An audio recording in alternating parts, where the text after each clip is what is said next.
Hello everybody and welcome back for the weekly VR news. As always, I am Mateo311 and this is your channel for everything VR related. Like normal, I'll prepare you for this week's new releases, discuss any recent updates or new game trailers, and then focus in on some major stories impacting the VR industry. Today, we'll be discussing pushing the Quest 2 XR2 chipset to the absolute max. There's some really exciting titles launching this week, and it looks like the Quest 2 is going to have more competition than ever. Now, there are of course links and timestamps to all of today's stories, but before we jump in, this video is brought to you by Wands Alliances. Wands Alliances features highly competitive 3v3 online action. If you're sick of traditional shooters, or prefer something that focuses more on teamwork and strategy, you'll want to look into this game. There's 3 distinct classes to master, a large array of unlockable spells, and highly competitive gameplay that's easy to learn but tough to master. If you're looking for additional information, there are links down in the description.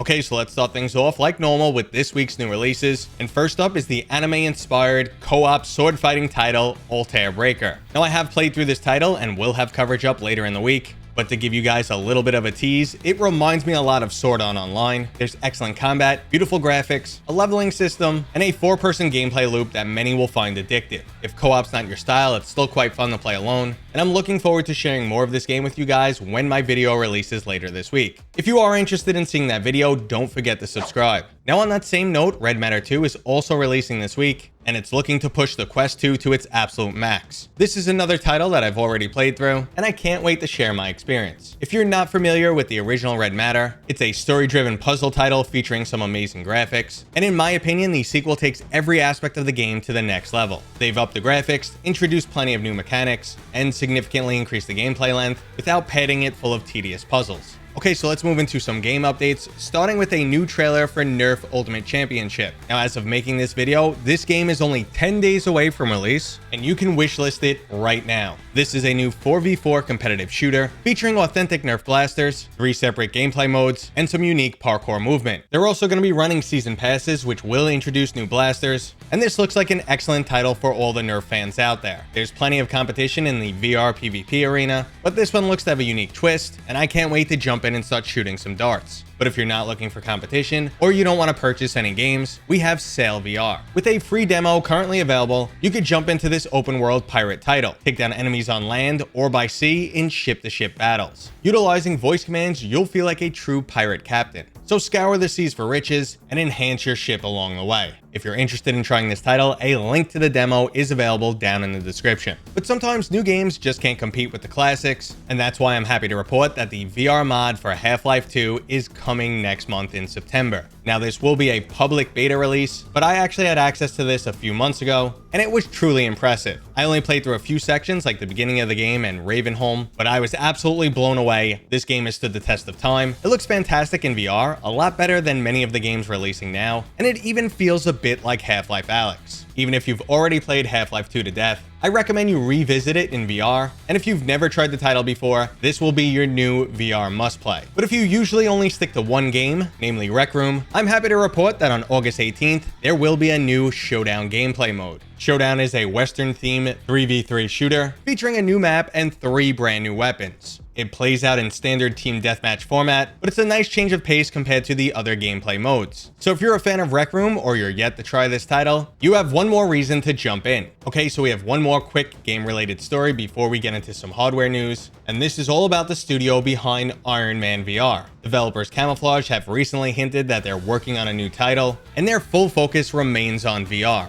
Now, the team's official statement is currently on screen, but it's awesome to see statements like going all in on VR, and exciting things are on the horizon. Now, as Iron Man was a PlayStation VR exclusive, I'm expecting this team might be working on a launch day title for the PlayStation VR 2. I would also love to see a PCVR port of Iron Man, but even more than that, I want Iron Man VR 2. Iron Man VR featured amazing storytelling and excellent combat mechanics. It truly made you feel like the iconic hero, and it's the whole reason I bought a PlayStation VR.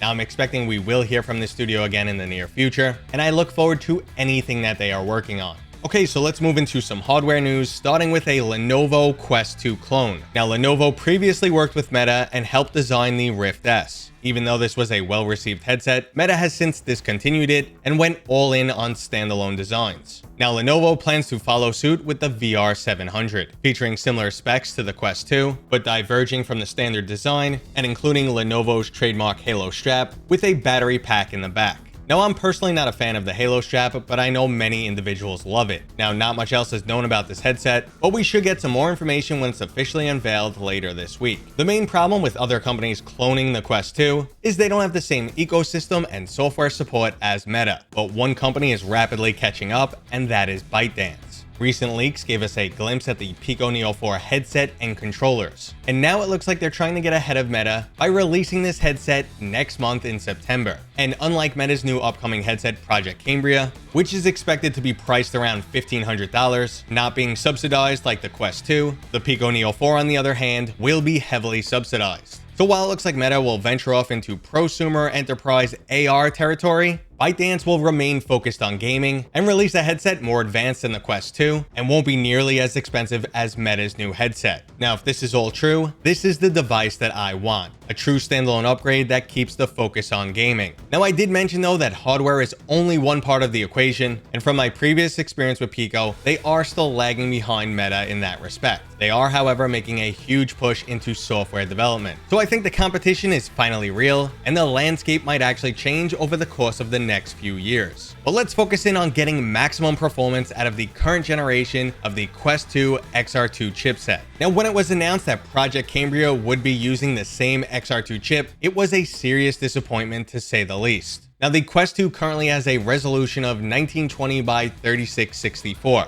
But what most people don't know is the XR2 chipset can't run the majority of games close to the current resolution. Medal of Honor, for example, runs at 1296 by 1440 at 72 Hz. This is significantly lower than what the LCD panel is actually capable of. So clearly the hardware is holding games back. So for many applications, it really doesn't matter how high the resolution is on the panels in Project Cambria. What we really need is new hardware, but we're just not getting it. We are, however, though, getting a minor redesign, which should significantly increase thermals, with performance increases of 30% or even more. The current XR2 chip in the Quest 2 headset is underclocked. This was mandatory to limit the heat output and battery consumption. Now with some enhanced cooling found in Project Cambria, we can get all of that performance back and maybe even more. On top of running the chip faster, they'll also be able to utilize foveated rendering. This is an eye tracking technique that lowers the resolution outside of your field of view, increasing overall performance. So what does that mean for our actual games? Well, for starters, we might see a lot less of the overly intrusive fixed foveated rendering, which lowers the image quality around the edges of the screen. Games that run at 72 Hz should be capable of 90, or we should be able to bump the resolution a bit. Project Cambria will also have additional RAM, so we might even see some increased texture quality. Now, when we combined all of these items with a highly optimized title like Red Matter 2, we're beginning to close the gap between PCVR and standalone. Now, there's definitely still a huge gap, and standalone can never truly compete with PCVR because we're comparing a few $100s in technology with significant power limitations to an uncapped beastly machine worth thousands. But with all of these technologies aligning, we are in for an exciting future. Meta and software developers are pulling out all the stops to get the most out of the XR2 chipset, but the real magic is going to happen next year when we start seeing the Quest 3, PlayStation VR 2, and hopefully the Valve Deckard. Okay, everybody, that was today's new VR news. I hope you enjoyed it. If you did, don't forget to give it a thumbs up. If you're new here, please consider subscribing.